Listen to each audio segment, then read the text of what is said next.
Saudações alvinegras! E aí, meus amigos, como é que vocês passaram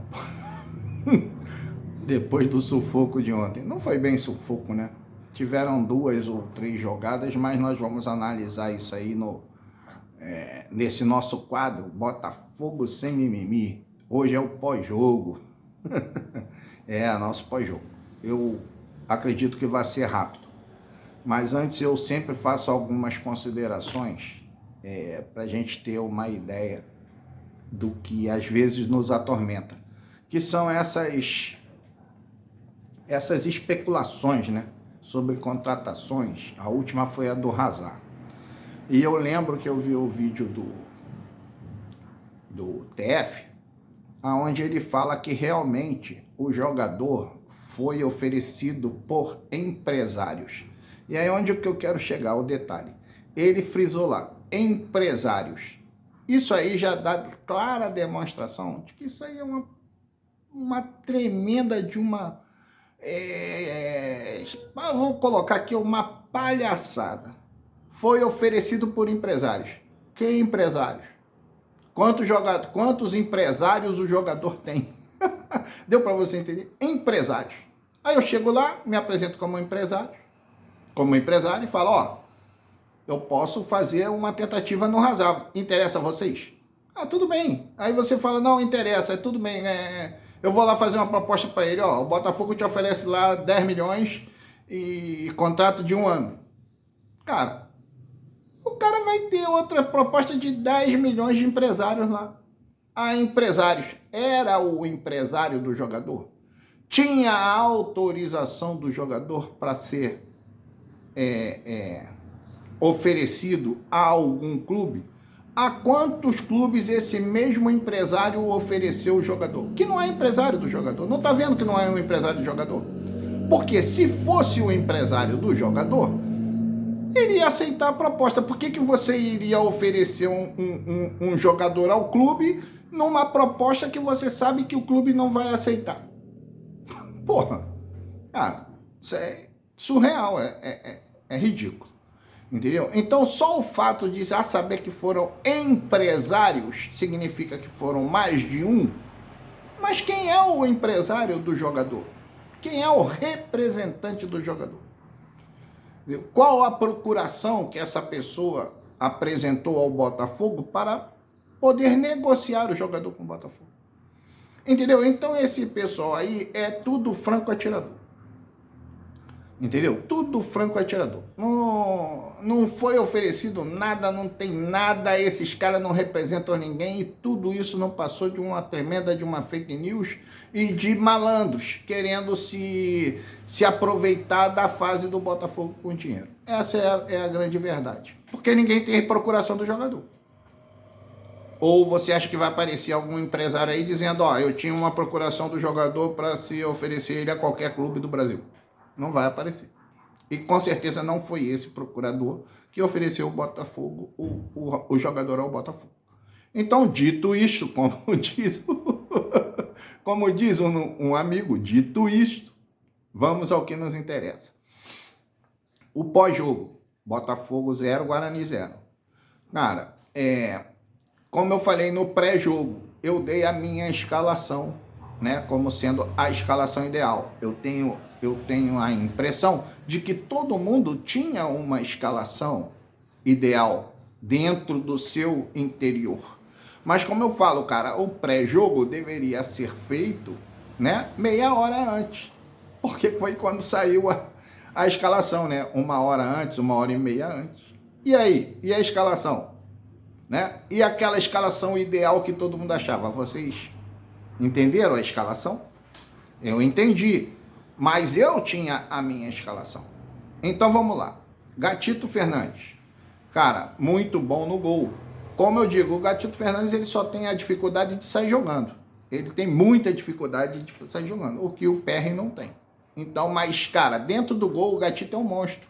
E provou isso ontem, é um monstro. Jogou muito bem. O JP, cara, me surpreendeu, porque eu tinha dito que o Botafogo iria fazer um improviso, né? Se um dia precisasse de um lateral. Nós não temos um lateral reserva, temos agora. que é o Matheus Ponte. E que nós teríamos que utilizar o JP Galvão. Cara, ele estava jogando muito bem. Ele estava jogando bem, né? Mas sofreu aquele acidente e entrou o Di Plácido. Cara, o Di Plácido, ele tem, assim, me impressionado. É um jogador que tem, cara, ele melhorou assim, eu não vou colocar 100% não. Eu vou colocar 90%. Cara, ele tá jogando 90% daquilo que eu esperaria de um lateral. Tá muito bom. Só falta fazer uns golzinhos. Tem que chutar mais a gol. Vai por dentro, né? Mas aí, como eu falo para vocês que eu vou chegar lá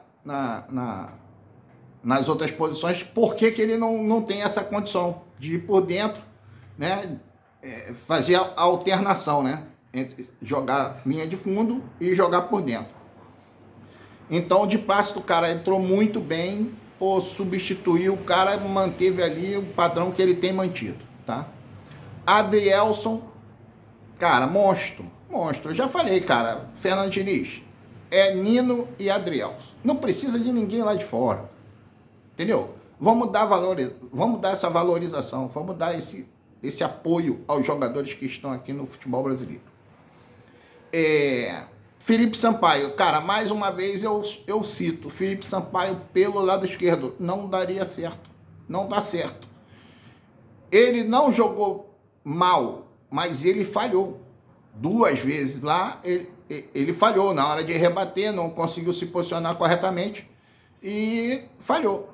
Mas não comprometeu, cara. Não vou dizer que ele comprometeu, porque a bola que ele falhou, o goleiro tá lá para isso e o Gatito defendeu bem. O Marçal, a mesma coisa. Jogou muito bem, mas não foi o Marçal que a gente tá acostumado. Tá? Não foi o Marçal que a gente tá acostumado. Cara, o Danilo Barbosa entrou ali no lugar do Tietê. Eu acharia, no lugar do Marlon Freitas, eu achava que ele iria jogar até no lugar do Tietê, mas entrou no lugar do Marlon Freitas. E não jogou bem. Mas, cara, foi aquilo que se espera dele, cara. Marcou, entendeu? Tentou, mas nos passes, como eu falei, cara, nos passes ele errou. Você vai lá no pré-jogo que você vai ver o que eu falo. Que ele não teria aquela obrigatoriedade de ser criativo. E realmente aconteceu lá. Ver que ele errou vários passes que ele tentou dar em profundidade, né? Aquele passe reto, rasteiro, né? Ele errou várias vezes. O Tietê, como sempre, cara, ele corre muito, foi muito bom, mas precisa de companheiro. Se não tiver companheiro, não adianta, não vai fazer muita diferença. Lucas Fernandes não jogou bem, melhorou um pouco no segundo tempo, quando entrou o Marlon Freitas, melhorou um pouco, e quando entrou também o Gustavo Sauer, mas também não foi bem, ele não está bem. Lembrando, cara, que, pessoal, vocês que malham, vocês se lembram do Lucas Fernandes contra o Santos? Vocês se lembram do Lucas Fernandes contra o Atlético Mineiro do ano passado? Cara, esse cara salvou o Botafogo, manteve o Botafogo na zona de Sul-Americana. Foi por causa dele. Se lembra não? 2 gols contra o Santos, se não me engano, e 1 gol contra o Atlético Mineiro, ou vice-versa, aí eu agora não me recordo direito. Pô, é um jogador muito importante para nós, desde que ele esteja bem. E ele vai melhorar, vai pegar jogo, vai melhorar. Então, e melhorou também no segundo tempo. Quando saiu o Danilo e entrou o Marlon Freitas e coordenou um pouco melhor ali o meio-campo do Botafogo. Pela direita, começou com o Segovinha. O Segovinha é o que eu falo, cara. Ele tem, mas ele não tem aquela resistência que tem o Júnior Santos. Então ele às vezes vai deixar a desejar por causa disso, né? Ele entrando no segundo tempo, eu acharia que ele funcionaria melhor. Mas ele saiu, entrou o Gustavo Sauer, se não me engano. Entrou o Gustavo Sauer, se não me engano. Logo depois, aí vem também uma decisão do técnico, que eu achei que não fosse fazer. Eu até mandei Twitter lá para Paramount, pedindo o Janderson, mas ele entrou com o Júnior Santos. Cara, o Júnior Santos, eu já havia falado Achei que ele poderia funcionar bem ali como centroavante, mas pelo jeito não tem condições. O Júnior Santos tem que jogar pela ponta, de preferência pela ponta direita, mas ele tem que ser ponta direita. Eu não sei porque ele entendeu que ele tem que fechar para o meio e perde a voluntariedade dele, a velocidade dele e a profundidade que ele pode dar nas jogadas. Pega a bola, vai para o meio, ou quer se posicionar no meio para ser uma coisa que ele não tem capacidade para ser. Entendeu? O Júnior Santos, ele está com a dificuldade que eu via que o Chay tinha de entender aquilo que está se pedindo para ele fazer. Você está entendendo? Quando você dá uma instrução mais complexa do que aquela que ele sabe fazer, ele não entende. Ele não entende. E aí ele complica um pouco. Né? É o caso do Júnior Santos. É o caso do Chay, naquela época. É o caso do Erisson. O Erisson, se você desse uma instrução um pouco mais complexa que o Luiz Castro pedia para ele, ele não sabia fazer. O que o Erisson sabe fazer? Correr, chutar, correr, chutar, correr, chutar. Hoje faria falta? Eu acredito até que faria.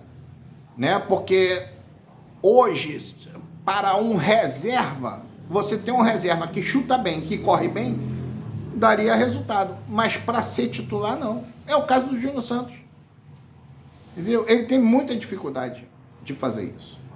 Então, funcionou muito mal ali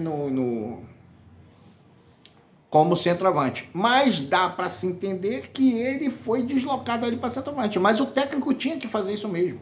Tinha que testar, porque o único momento que o técnico tem para testar é esse. O que ele não pode fazer é testar no Campeonato Brasileiro. Minha opinião. Né? E pela ponta esquerda jogou o Diego Hernandes, que jogou primeiro pela ponta esquerda, depois foi puxado para a ponta direita. Né? No segundo tempo, que entrou o Luiz Henrique, né? Eu até falei que entrou o Gustavo Sauer no lugar do Segovinha, mas não foi. Foi o Luiz Henrique que entrou e depois sim entrou o Gustavo Sauer. Mas nesse caso aí, o Diego Hernandes estava jogando bem, estava indo bem. Pela direita ele foi até um pouquinho melhor. É um cara que tem qualidade, mas num time desentrosado, claro, não vai funcionar 100%. Tá? Então, o que eu tiro dessa partida? Cara, o técnico fez as experiências que ele podia fazer. Cara, ele fez corretíssimo. Entendeu? Por quê? Porque agora, na sequência do Campeonato Brasileiro, ele sabe mais ou menos aonde posicionar cada jogador. Tá? Posicionar cada jogador. Vem a partida contra o Internacional. Vamos manter a tranquilidade. Estamos indo no caminho certo. Eu tenho certeza que dificilmente vão tirar o título do Botafogo. Mas eu quero fazer aqui também uma correção. Eu havia falado, e eu fui claro, que se mantivesse o mesmo padrão, né, as mesmas condições do primeiro turno, o Botafogo chegaria na 8ª rodada já com o título praticamente acertado. Como perdemos o Tiquinho, agora vamos ficar também sem o Marçal nessa primeira partida aí agora contra o Internacional. E vamos ficar sem o Tiquinho aí umas 5 semanas. Eu acredito que aí esse nosso gap aí, vou botar assim como gap, vai levar aí para umas 10, 12 rodadas, tá? Para firmar o Botafogo como campeão, tá? Não estou fazendo aqui nenhum tipo de previsão absurda, tá?